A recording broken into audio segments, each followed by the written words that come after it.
Okay, welcome back. I'm going to tell you something that we do in narcotics. I was working narcotics as a brand new detective, and we had this large room, and it held like 30 officers working 4 divisions. A lot of people in there, a lot of tables and stuff, and they had a big bench on the one side where we bring in the arrestees.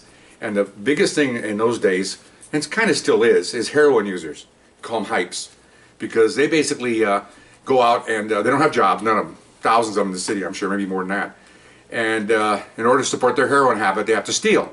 They'll steal you out of your car, they'll steal your car, out of houses. So they're thieves, they're all thieves. So there's no way to get around. You're not going to have you're not going to have heroin users, street level heroin users working for banking companies. They're thieves, they're all thieves.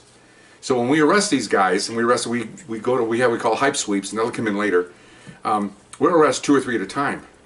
2 partners arresting 2 or 3 hypes. And they're all puncturing their wounds in their arms, and they're under the influence and all that good stuff. And our department policy is that you interview every single hype arrestee, because you want to get a full description on him, and you want to get a background on him, and you want to talk to him, and because sometimes they actually give up crimes they've done. They'll actually tell you what house they broke into. Some of them are under the influence. Most of them are under the influence. Almost all of them are under the influence when you talk to them.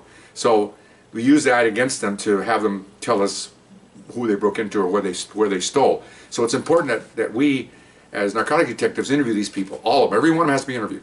Well, when you interview them, obviously you give them their rights, and then you ask them questions. Well, their excuses are pretty funny. They're pretty extensive, but it's the same excuses. Okay, and I got a sheet here I'm going to read, because I can't remember them all. So one of the guys in there, a very handy guy, got a big board, like 5 feet wide, 6 feet high, big plywood board, and wrote all the excuses on there and gave them numbers, 1 through whatever it was. And so they put it up on the wall, and the bench is over here, and you're interviewing prisoners, and he'll give you an excuse, and you don't even look up as you're writing. You just go, number 3. He'll look up and go, oh man, that's cold. Okay. Number 2, oh man, that's cold. And so, because you don't want to, because you say, give me another excuse, give me another reason. Okay, because they're all lying. Every one of them lies. I haven't had a dope heroin addict that never told me the truth, except maybe when he needed to benefit himself. Like, I'll give you this if you give me that. I'll give you 2 houses I broke into if you tell the DA, give me some slack in court. I mean, they'll do that, but for their own purpose. They're not going to do it for anything. They're not noble. Okay, they're doing it to get out of jail. So I had this big board set up. We call it the excuse board. And here, bear with me here. I got to put my glasses on because I'm old. But I got the sheet in front of me, and here are the excuses. Okay. Number 1, it's not my dope. They all say that. And if you watch Cops, you'll hear some of these on there. I was only holding it for someone. Okay. It's the other guys. If you got multiple arrests, it's always somebody else. Another big one is, I found it. Okay. I don't know what it was. Okay, sure it was. I didn't know it was illegal. Okay, and that's interesting because you get in with coke or heroin, and they know they're using it. They know it's illegal. Okay. Here's some good ones you'll see on TV, and I saw back there, and it's still going on. These are my pants. Okay, you're sitting rolling your eyes. What do you mean not the pants? A lot of guys wear 2 pants. Sometimes they do it because they don't have where to keep them, or they keep them because they try to hide the dope on the inside. So when officers search them, they won't look in the pants. Of course, we look everywhere. So you reach inside the outer pants, and you find the dope in the inner pants, and they say, oh, those are my pants. What? I just found them, or anyway. Also, when you're strip search them, you'll find dope in their underwear, in their crotch or in the back, and they'll say, it's not my underwear. Okay, really? Okay. So, and then women, that isn't my purse. And usually when you stop a car and a girl's by herself, or she's walking down the street, she's got over her shoulder, okay, not your purse, very good, good one. Of course, the ultimate, all the liberals will tell you this, you planted it on me. Our goal is basically to take narcotics out of property, chop it up in little boxes and bags, and then go out and just plant it on people. We don't have enough work to do, so we'll go out and make work. Okay, so you plant on me. And you stop a guy in his car, register to him, he's in it by himself, it's not my car. Oh, okay, I brought it from a friend or whatever. You search the shoes, you've seen on TV, packets fall out of their socks, they fall out of the shoes. Those aren't my shoes.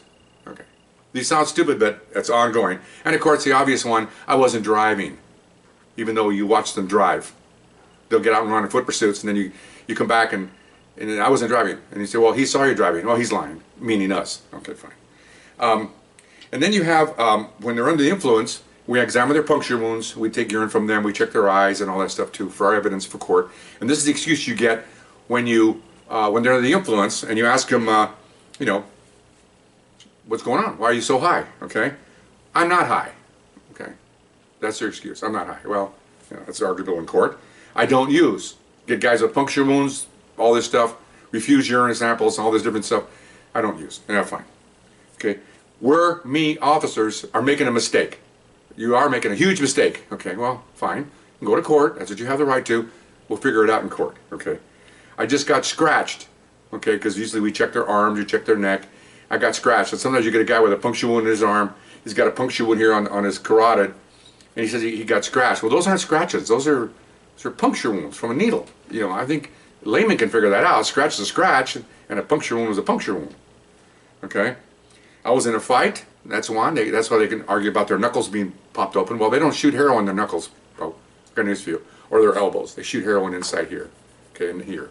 Sometimes other parts of the body that I don't want to explain about. But anyway, or I scratched myself. You see, I had a scab, and I scraped the scab, and that's why I have an open wound. Well, we look at it on a magnifying glass, and it isn't it's a puncture wound. Okay, so we take photos of that for court, obviously. When you check in their eyes, okay, because we check for concussions and we check for the dilations of the pupils, which is one of the stories I told you earlier, and they'll say that they had a concussion. And a lot of times we play jokes and say, well, if you can spell concussion, you can get free. They get mad and climb up because that's not funny to them. I think it's pretty funny. And then you need a urine sample, and of course I can't pee. You get that a lot with DUI drivers. You give them the three options of the test: blood, urine, or breath, and they refuse the breath, and they accept the pee, but they tell you they can't pee. They think it's okay to be. They're out of it now. They're no obligation. No, you have to pee. And of course they're picking the scab. I did that earlier. So we had the board, and we'd be interviewing them, and we just talk. You know, we'd be writing down there, and we'd say, oh, by the way, I just got a scab. Oh, number 12. And keep on. They look up. Oh, that's cold. You know, and it's not my pants. Number 3. And it's just a little running joke, and we all did it, and the crooks just didn't like it, and that's why we did it. So anyway, that's my little story about the excuse board, and a lot of excuses. But, you know, it's the way it goes. You can excuse all you want. See you in court. All right, hope you enjoyed it. See you next time.